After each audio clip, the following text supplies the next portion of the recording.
Thank you for that very kind introduction.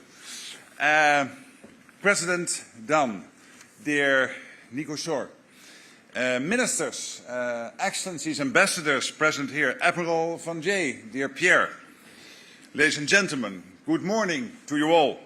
And first let me thank you, President Dan, and Romania for hosting us here in Bucharest and for your lovely evening yesterday. And also a special thanks to Pierre and Tarja and your respective teams at Allied Command Transformation and NATO headquarters for co-organizing this forum. Thank you so much. And many thanks to all the industry executives for joining us. I'm really pleased to be here. This is such an impressive crowd. I think this is, Tarja, one of the biggest events in the context of industry and NATO we have ever organized. So thank you all for being here. You, the business and industry executives in this room, are the industrial component of our deterrence and defense. And there simply is no strong defense without a strong defense industry. Sometimes it is that simple. Many of you were also in The Hague at the NATO summit. And the NATO Summit Defense Industry Forum we organized in the context of the summit. I believe the whole summit in The Hague, including what we organized in the context of industry, was historic, it was successful, and we took important decisions to make NATO much stronger. And the President already mentioned a few of them. Because at that occasion, NATO leaders decided to invest 5% of GDP in defense by 2035. 5%. And we all know that's serious money.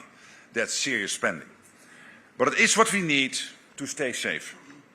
As part of this, leaders agreed to buy more defense capabilities, including jets, tanks, ships, but also drones, ammunition, cyber, and space capabilities. We are now turning these decisions into action. And for this, we need you. The open dialogue between NATO and industry will be essential as we deliver on these commitments. We are making progress. You could even say we are making good progress. There's more cash on the table and even more will flow. European allies and Canada are really stepping up, including Romania, indeed, which has plans to increase its core defense spending to 3.5% by 2030.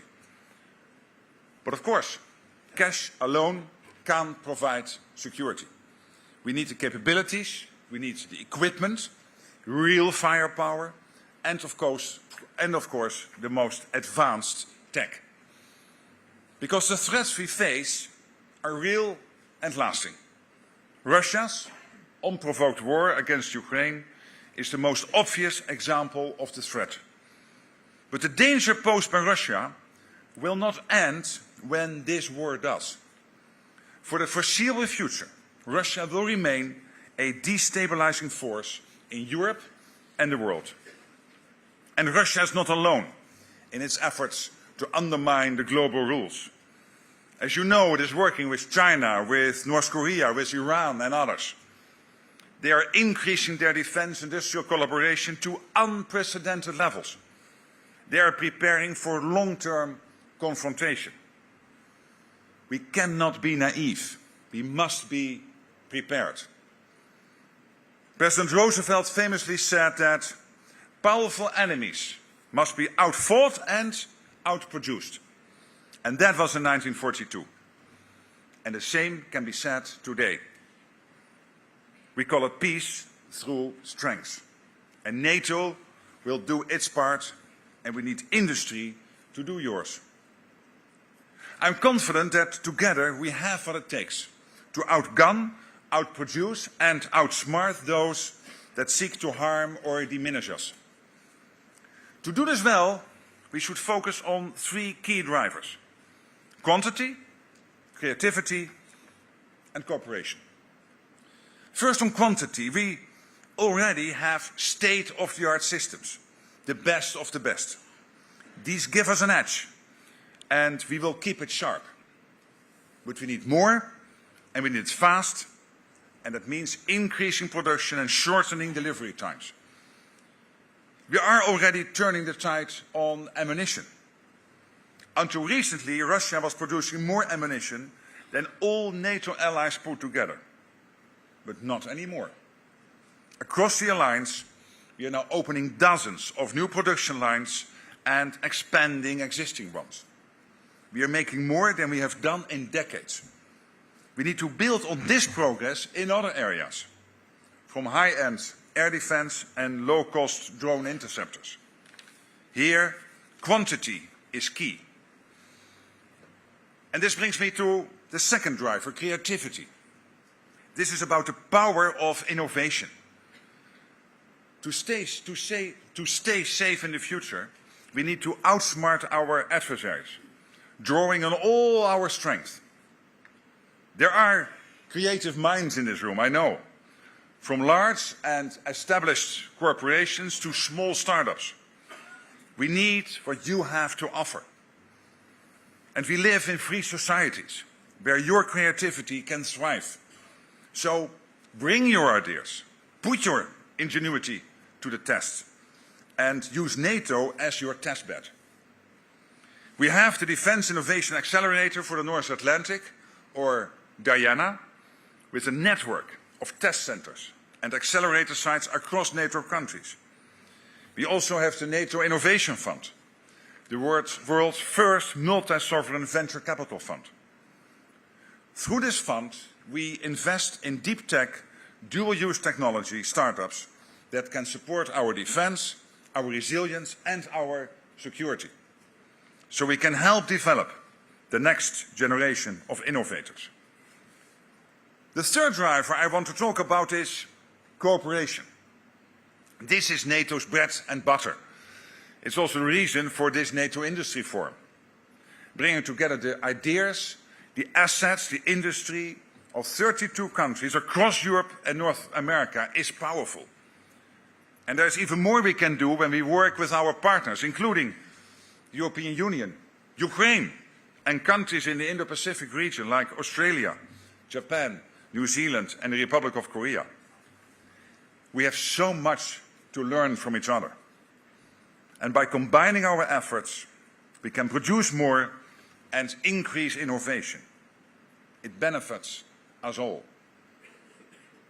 Dangerous times call for bold action. And this demands a degree of risk tolerance from all of us. As leaders take the political risk, industry is being asked to take some business risk. As you think of your shareholders, this may make you nervous. You are waiting for governments to sign long-term contracts, I know. And you're right.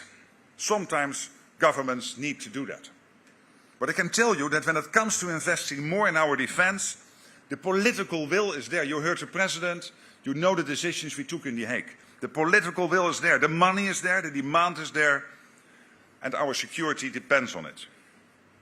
So, as your business leaders, perhaps we can make a deal.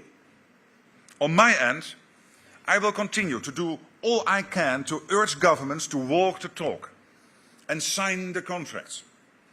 And I promise we will do all we can from NATO to expedite procurement and keep supporting innovation. Tarja, Pierre, you are with me on this, I know. But in exchange, you need to be ready. Step up supply, expand existing production lines and open new ones. Don't let the fear of future surplus capacity keep you from meeting the real needs we face today. I have every confidence that what you produce will be purchased. There are great business opportunities for all of you and real benefits for us all. Because when industry steps up supply, the result is not only more security, also more economic growth and many more jobs. The defense dividend is real, and our mission couldn't be more worthy. So, let's work together to deliver a safer and more prosperous future for us all. Thank you very much.